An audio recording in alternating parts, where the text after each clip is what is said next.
مگر ہماری ایک خاتون تجزیہ کار ہیں, میں نام لینا نہیں چاہتا ان کا, انہوں نے آج اپنی تمام تر قابلیت صرف کر کے یہ ثابت کرنے کی کوشش کی کہ cipher is no case. Cipher is not a case. No case. اگر میں ان کی بات کو مان لوں تو اس کا مطلب یہ ہے کہ یہ سائفر کو کوڈڈ لینگویج میں بھیجنے کی بجائے سفیروں کو چاہیے کہ وہ اپنا یہ سائفر جو وہ بھیجنا چاہتے ہیں وہ کسی اخبار کے لیٹر ٹو ایڈیٹر کالم میں چھاپ لیا کریں, سب کو پتہ چل جائے گا. سمپل میل کر دیا کریں سی سی میں سب کو نہیں, وہ لیٹر ٹو ایڈیٹر میں چھاپیں جی, اتنا اہم ہی نہیں ہے, کوئی فرق نہیں پڑتا. اس کے لیے اسپیشل تیار کیا جاتا ہے لوگوں کو جو کہ اس کو ڈی کوڈ کریں, پھر اتنی محنت کی ضرورت ہی نہیں. اب ذرا تھوڑا سا تفصیل کے اندر جانا بہت ضروری ہے. دیکھیے اس کا طریقہ کار یہ ہے کہ جو بھی ہمارے غیر ملک میں سفراء ہیں وہ کوڈڈ لینگویج میں میسج بھیجتے ہیں آف اینی امپورٹنٹ نیچر. یہ کتنے لوگوں کو میں عرض کرتا ہوں, اس کی جی بنیادی طور پر 3 کاپیاں بنتی ہیں, ایک بلکہ 4. ایک فارن آفس کے پاس رہتی ہے, ایک چیف آف آرمی سٹاف کو جاتی ہے, ایک D G I S I کو جاتی ہے, اور تیسری جو ہے وہ وزیر اعظم کو جاتی ہے. وزیر اعظم کو جاتی ہے. اگر یہ ڈاکومنٹ اتنا ہی عام ہے تو پھر تو اس کی کاپیاں چھاپنی چاہیے نا اخبار میں, جیسا کہ میں نے پہلے کہا. ایک بات, اس کے اوپر سب سے اہم جو آفینس ہے وہ یہ ہے کہ آپ نے کاپی پہ قبضہ کیا, گھر لے گئے, جب آپ سے مانگی گئی, پاس پوچھ کی گئی تو آپ نے کہا وہ تو گم گئی, اور وہ گم ہونے کے بعد اچانک امریکہ کی ایک ویب سائٹ کو مل جاتی ہے جو اس کا پورا متن چھاپ دیتے ہیں. یہ آپ کے سامنے ہے صورتحال. اب آ جائیے جناب, یہ سائفر کیس آیا کیسے سامنے, how it came to the fore. وہ جب انہوں نے جلسے میں عمران خان جنرل باجوہ صاحب جو ہیں اور پرائم منسٹر صاحب یہ کامرا جو ہے اس کا دورہ کر رہے تھے, کامرا ریبلڈ فیکٹری جو ہے, ٹھیک ہے. اس کے دوران جنرل باجوہ نے, اور یہ انہوں نے باقاعدہ پبلکلی سٹیٹ کیا ہوا ہے, ہمیں بریفنگ میں بتایا تھا انہیں کہ میں نے پرائم منسٹر صاحب سے کہا کہ یہ ایک سائفر آیا ہوا ہے, اس کو آپ ذرا سنجیدگی سے لیں. تو اس پر خان صاحب نے کہا چھوڑیں جی, یہ سائفر وائفر تو آتے رہتے ہیں. اس سے پہلے تک انہیں پتہ ہی نہیں تھا. اس کے پہلے تک انہیں پتہ نہیں تھا, لیکن that is where the truck is. ہوا یہ ہے کہ یہ سائفر چڑھ گیا شاہ محمود قریشی کے ہاتھ. وہ لے کے آئے تڑپتے ہوئے خان صاحب کے پاس, کے خان صاحب آپ دیکھیں گے تو بڑا مزیدار چیز ہمارے قابو آ گئی ہے, اس کے ساتھ تو ہم کھیل لیں گے. اب اس کھیل کا اگلا حصہ یہ ہے کہ اعظم خان جو اس وقت پرنسپل سیکرٹری تھے پرائم منسٹر صاحب کے, ان کی ایک آڈیو لیک ہوئی تھی اگر آپ کو یاد ہو, جس میں وہ کہہ رہے ہیں کہ یہ تو منٹس آف میٹنگ میں نے بنانے ہیں نا, ہم اس کے ساتھ کھیلیں گے. اب وہ جو لوگ یہ کہنے کی کوشش کر رہے ہیں کہ جی اعظم خان کا بیان جو ہے وہ زیادہ امپورٹنٹ نہیں ہے, وہ تو تھوڑا سا یو ٹرن لے لیا انہوں نے یا سافٹ کر دیا ہے اپنا, اس سے کوئی فرق نہیں پڑتا. کیوں؟ اسد مجید صاحب جو ہیں, جو اس وقت ہمارے ایمبیسڈر تھے وہاں پر اور اب فارن سیکرٹری ہیں, انہوں نے بھی اپنا بیان ریکارڈ کرا دیا ہے, اور اس میں 2 باتیں انہوں نے بڑی وضاحت کے ساتھ کہی ہیں. پہلی بات یہ کہ سائفر میں کہیں لفظ سازش اور تھریٹ کا استعمال نہیں ہوا. اب آپ مجھے بتا دیجئے کہ اس کے بعد سائفر کی کیا حقیقت رہ جاتی ہے. ایک بات. دوسری بات یہ ہے کہ سیاسی طور پر اس سائفر کو استعمال کرنے سے پاکستان امریکہ کے تعلقات کو دھچکا لگا. خراب ہوئے, بالکل خراب ہوئے. خراب اس لیے ہوئے کہ آپ وہ سائفر لہرا کے یہ کہہ رہے تھے کہ میں چونکہ ماسکو گیا تھا اس لیے امریکہ نے مجھے معاف نہیں کیا اس کے اوپر. That means that you were trying to play with the relations of 2 superpowers. Russia and America as well. ٹھیک ہو گیا جی.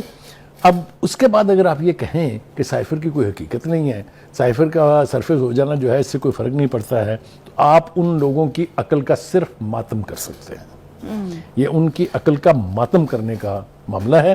سائفر کے اوپر ابھی پروسیڈنگز جو ہیں وہ اور ہونی ہیں. ہم توقع رکھ رہے ہیں یہ کہ this should be decided once and for all, کہ یہ اس قسم کی جو کمیونیکیشن ہے, جیسا کہ ہمارے علم میں تو ہے کہ یہ this can not be made public.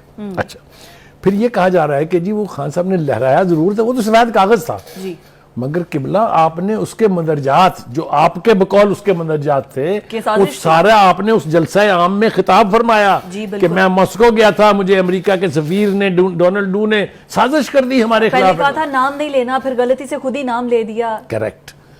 اور اس سے آگے جائیں گے تو بات اور زیادہ گمبھیر ہو جائے گی.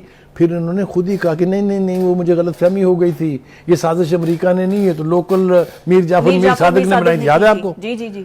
وہ کس سے وکیل کریں, کس سے منصفی چاہیں, ان کی کون سی بات کا اعتبار کریں. سر بات آتے تو پھر محسن نقوی صاحب آ گئی تھی کہ انہوں نے کی ہے یہ سازش ساری. دیکھیے یہ بس میں نے کہا نا کہ عقل کا ماتم کیا جا سکتا ہے، اور خاص طور سے وہ لوگ جو ان کے کہے کو ریلیجسلی مانتے ہیں ان کو تھوڑی سی عقل کا استعمال ضرور کرنا چاہیے کہ وہ خود آپ اپنے کہے کے اوپر نہیں ٹھہرتے ہیں تو باقی تو آپ چھوڑ دیں۔ بالکل ٹھیک ہو گیا۔ یہ تو رہی سائفر کیس کی کہانی اور سپریم کورٹ میں دیگر جو سماعتیں ہوئی ہیں، لیکن بلوم برگ کی جو رپورٹ ہے اور تازہ اعداد و شمار ہے، کون کہاں تک پہنچا ہے اور کس کی عروج پر بہت زیادہ مقبولیت ہے، سب کچا چھٹا کھل گیا۔ YouTube پر گوگلی نیوز دیکھنے کے لیے youtube.com کی سرچ بار میں googly news T V type کریں۔ گوگلی نیوز کے پیج پر سرخ رنگ کے سبسکرپشن والے بٹن پر کلک کرنا نہ بھولیے۔ YouTube پیج پر اپلوڈ ہونے والی ویڈیوز سے باخبر رہنے کے لیے بیل آئیکن پر کلک کیجیے۔ آپ کو ہر نئی ویڈیو کے بارے میں نوٹیفیکیشن موصول ہو جائے گا۔